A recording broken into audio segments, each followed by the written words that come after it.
So guys, welcome. This is Wave Tech Electricals and Electronics here. Today we're going to learn about domestic installation, where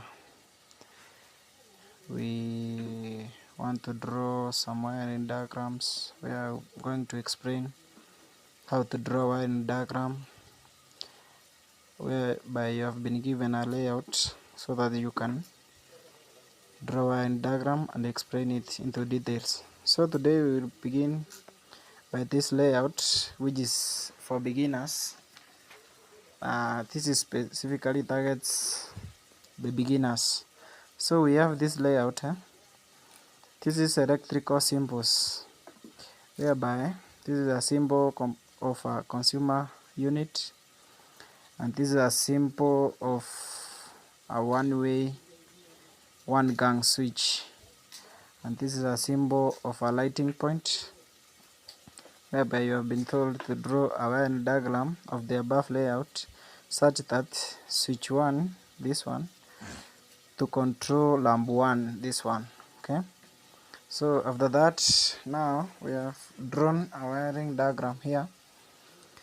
This is the wiring diagram now of this layout, right? So this is the layout, and then this is the wiring diagram.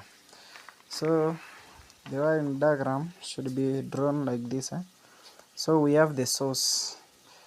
This is the supply cables from the meter box direct to the consumer. This one is the whole consumer here. So this one, this resembles the wiring diagram of either main switch or a double pole, right?